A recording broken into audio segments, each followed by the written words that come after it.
inspiring speakers and more opportunity to network with and meet with eminent global thought leaders to share your ideas for creating partnerships, generating resources and building synergistic relationships with like-minded people from across the globe. Because we've got some incredible people who are going to be sharing ideas with you, who are going to be telling you a little bit about their life, about their journey.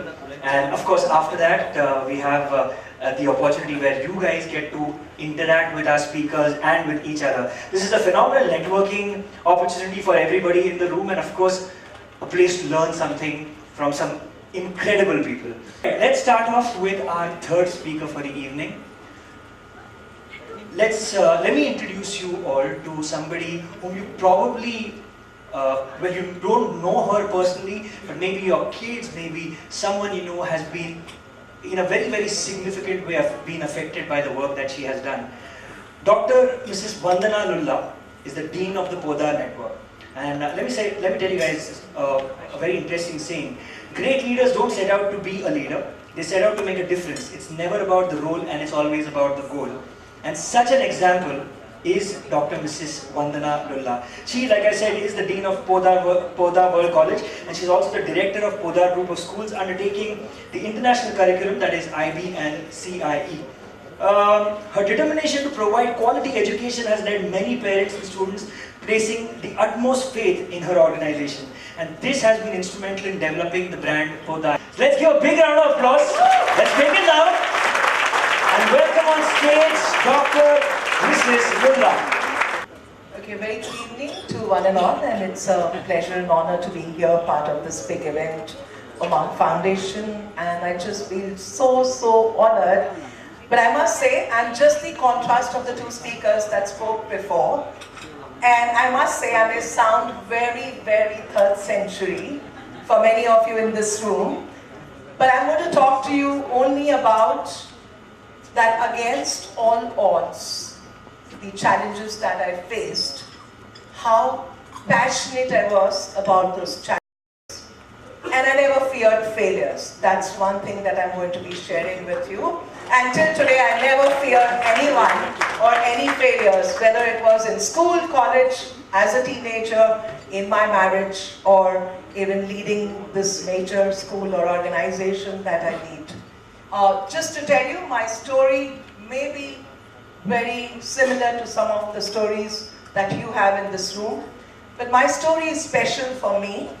And for those who don't know my background, I like to first share a little background of myself. So till the slide comes up, I'd like you to know that I'm a grandmom. And I'm proud to be a grandmom. And I have a lovely grandson. His name is Vivan, with a beautiful daughter who's Upasna, and my son-in-law who's Vicky, and the most amazing person in my life, whose feet I touch every day. I am really honored that I have my husband who's so supportive in everything that I have achieved till today. So I'm proud to be part of this lovely family, and I feel indebted to them because all the great days, the 365 days that I enjoy this lovely happiness in my life is because of these people. And I feel that if I am what I am, is because of my family. To go back to the next slide, you'll see a contrast. Can you guess where I am? I grew up in a very middle-class family, where my mom decided to stay at home to look after all of us, all three sisters and one brother. And my dad decided to go out and make sure the family can achieve what they want to achieve. He was a professor and he was heading an institute in Mumbai. And I must say, the next slide, this was a small bedroom that we spent our childhood in. And I must say, the first lesson that I learned in life, like someone shared, is sharing.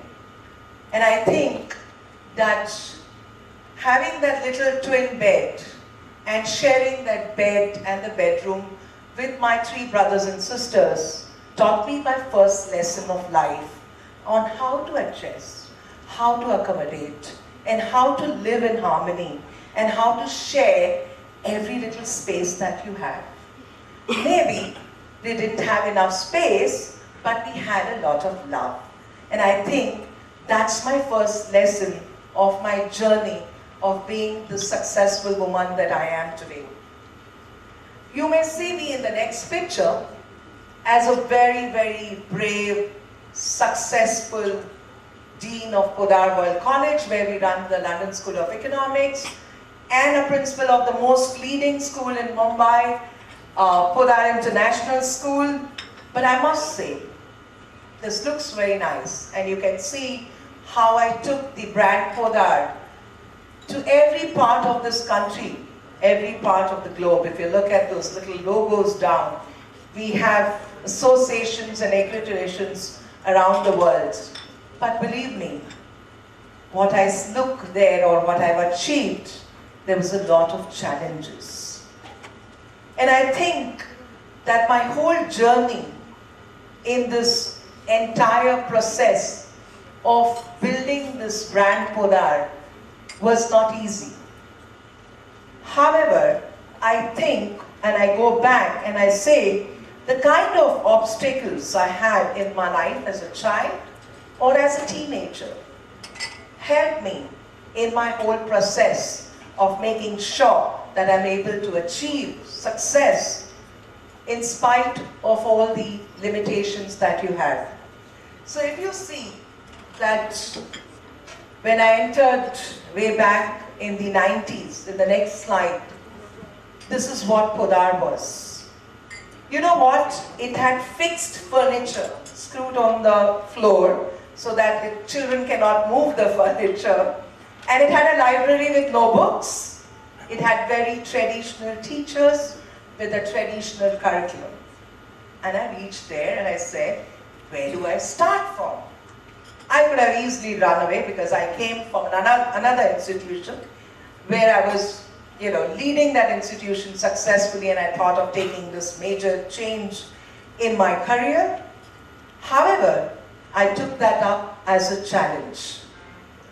I like what Alec Padamse taught, that not to be a slave, not to have the slave mentality, not to get scared of saying what you want to do to change.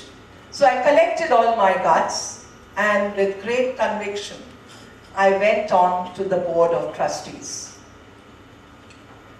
And I clearly gave them a clear picture of the poor condition of the school, which there were previously, the school existed for more than 15 years. There were many principals previously. There were former principals who never dared to. And they were very happy in their comfort zone, and they never thought that it's essential to create that change or make that change, because they felt satisfied in their position. I went up to the trustees and I said, I need a lot of finances. And they looked at me in the first place and they wondered what's wrong with me. I just joined, I was very young. I'm still young, with being a grandmom. And I must say, they believed in me. They believed in me because I had a fantastic strategic plan in front of me. And my passion and my confidence that I'm going to create that change. I'm going to make sure that this brand will go places. Believe me, that time, Podar was the last choice for parents. Today, it's the first choice for parents. I have more than 100 waiting on my waiting list in every class. But, believe me, this journey of mine was not easy, because I had to refurbish, I had to retrain, I had to make sure that there is enough finances available to make sure that this school is a success. I could have just sat back there thinking, oh, I changed the school, We had the state curriculum and we had the ICSE and CBSE curriculum. But believe me, I didn't sit quiet. I could have continued to be very happy, and I was coming in at 7:30, I could have gone home at 1. But I also had the privilege of visiting some of the leading universities and schools in the world. And when I went to these leading universities in the world, and also schools, I went to do a training in English literature in the United States, and I went to do my inquiry-based learning in New Zealand. So I had seen the world. When I went around to various parts of the world and I saw that children are children around the world, why is it children in my school don't question? Why is it children in my school don't challenge? Why is it children in my school don't explore? And then I looked back, I did a reflection for days together, asking myself those questions. What is it that I am not doing right? And then I started doing a research on international education for 10 years. I went around the world to study, to find out and to learn. I must tell you, that's the slide, and I jumped from the New Zealand's highest mountain many years ago. I don't think I'll do it now, maybe. And yeah, I could. But one other message I want to give, and a lesson that I learned, is that if you don't try, if we never try anything new in life, how will we know that we will succeed? If we fail, how will we know? If we keep thinking of failures, if I really thought if I start an IB school, I would fail, I wouldn't have started that journey. So people tell me when I joined Podar, Khairnar, they related me to. इससे ये खैरनार है, रोज building तोड़ती है और फिर नया कुछ बनाती है. So the first time I changed the national curriculum, and the second time I started the IB curriculum. And believe me, I feel in life, if you're passionate, if you're a risk taker, and you believe in yourself, and you're open to taking up challenges, there's nobody on this earth who can ever stop anyone. And I think that's my big achievement. I love the saying of Henry Ford, and I really enjoy when I read this. You continue to work even when no one is looking. And I think that's the key. And I feel at my school I've empowered everyone to make sure that we all are accountable to children. And I love this. The journey of 1,000 miles begins with a single step. I have miles and miles and miles to go before I sleep. Very well said by Robert Frost. Thank you.